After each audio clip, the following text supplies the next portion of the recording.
It's finally here. I have the ROG Xbox Ally X, and no doubt this is one of the most exciting gaming handheld consoles we've had on this channel this year. The ROG Xbox Ally X fixes pretty much everything I've complained about when it comes to Windows handhelds.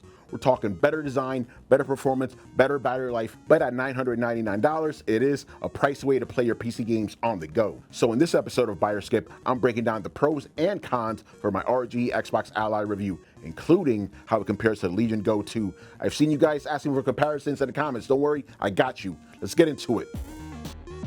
Let's start with the ROG Xbox Ally design because I know there were some mixed reactions when we shared the hands-on video a while back on the channel.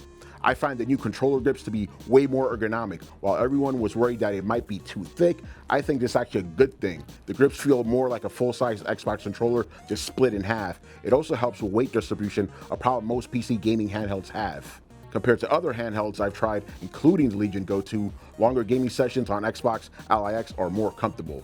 The only thing that would make it better is if it had a kickstand, but even then, I think there's a better design blueprint to follow. But let me know if you have a different perspective.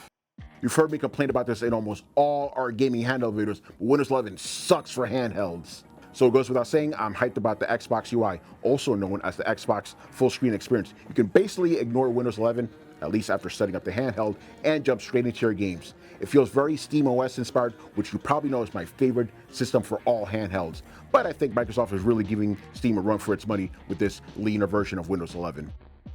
The interface is better optimized for touch and controller inputs, and it also gives you quick access to system settings if you need to tweak anything or you want to check out the performance monitoring tools.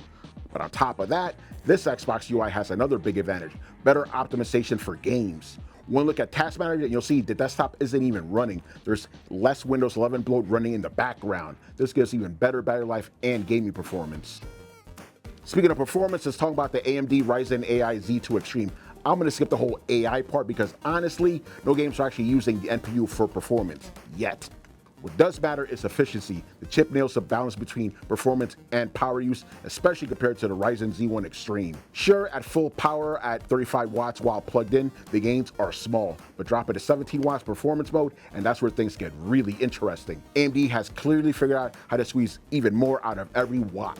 We've also tested this chip in the Legion Go 2, and the results were a little bit mixed. Performance varied depending on settings, so I definitely recommend playing around with all the different settings because you're probably not going to get the same gaming performance you're looking for out of the box. And if you want to nerd out a little and see exactly how that translates to frame rates and benchmarks, check out the full performance breakdown in the link in the description. Another big win for the ROG Xbox Ally X is its solid battery life. In testing, it lasted about 8 hours on the web surfing battery life and roughly 3 hours on the gaming battery test with PC Mark 10. That means it can easily handle a medium-length commute or a long gaming session on the go, with only occasional recharges needed for longer trips. For comparison, the Legion Go 2 hit around 11 hours on web surfing, but only 2 hours on gaming, showing that the Ally X's efficiency under load is more impressive. That's definitely a selling point if you ask me. Before I move on to things that aren't selling points, I'd appreciate if you hit that like button and subscribe if you're enjoying this video so far. So now here's where I'm a bit disappointed with the ROG Xbox Ally X. First, it uses the same 120Hz 7-inch LCD panel we've seen on Asus's other handhelds for the past few years. Don't get me wrong, it still has good color and sharpness, but given that this costs $1,000, I really was expecting an OLED for those inky blacks and deeper contrast. It's one of the reasons I recommend the new Legion Go 2, which I talk a lot about in that episode of Buy or Skip, so make sure you go check it out on the channel if you haven't already.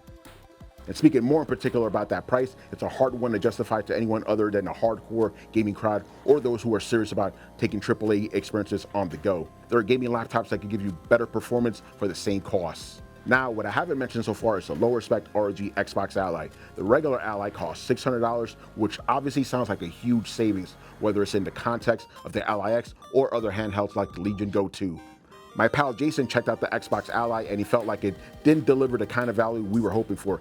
He thinks $400 would have been a fairer selling price for those specs, and I agree with him. Go ahead and let me know if you'd like to see a full comparison of the ROG Xbox Ally versus Ally X here on the channel. Either way, definitely do your research. I don't want you regretting your purchase. Here's something else that's super important to know before you get too excited about the Xbox Ally X. This is still a gaming PC at the end of the day, and it does not automatically mean that all your Xbox games will be supported here. Despite what Microsoft claims, this is not an Xbox. One of the selling points here is that the Xbox Ally X is part of the Xbox Play Anywhere Microsoft program that lets you play eligible Xbox games on both console and PC at no extra cost. In theory, this makes the Ally X the perfect handheld for your existing Xbox library. Most of you probably won't run into any issues, especially if you lean heavily on Xbox Game Pass. But here's where things get a bit confusing. Many older backward compatible titles like Gears of War 2 and 3 and Fable 2 are still exclusive to the Xbox console and haven't been ported to PC. Yikes. Yes, they can be played with Xbox Cloud Gaming, which streams the games over the internet, but the experience won't be as good since you're not playing it locally on the device. But even with games that are supported on both Xbox and PC, there are some recent games like Battlefield 6 and Final Fantasy 16 that are not included with Xbox Play Anywhere. Meaning if you bought them for your Xbox, you will still need to buy another PC copy to play it on your ROG Xbox Ally. Hopefully this aspect will improve over time as more developers opt in, but for now, some key titles just won't work, and that's a bummer for anyone expecting full compatibility.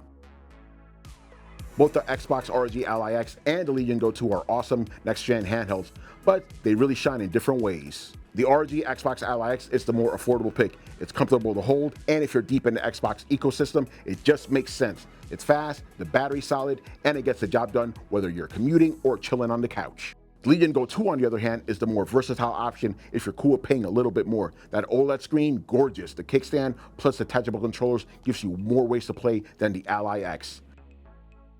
If you want a solid traditional handheld that performs well and gives you plenty of customization, go with the ROG Xbox Ally X.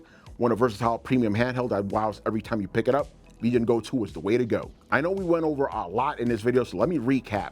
If you want one of the best ways to play your games on the go, the ROG Xbox Ally X offers a great mix of hardware, ergonomics, and UI. It may not live up to all the hype that led up to the launch, and there are other consoles like the Legion Go 2 that are pretty great, but overall, I say this is successful. Now look, gaming handhelds are getting more expensive, so the $999 price here probably isn't as wild as it sounds. But if you're on a tighter budget, there are still other great devices that have come out in the past couple of years that are worth considering. So make sure you check out our Handheld Showdown series to learn more about those awesome consoles. For me though, the ROG Xbox Ally X is definitely on my short list for best gaming handhelds right now, but I want to hear from you. Which way are you leaning? And if this video helped you out, give it a thumbs up and subscribe for more buy or skip reviews just like this one. I'm Tony Polanco, and I'll see you in the next one. Later.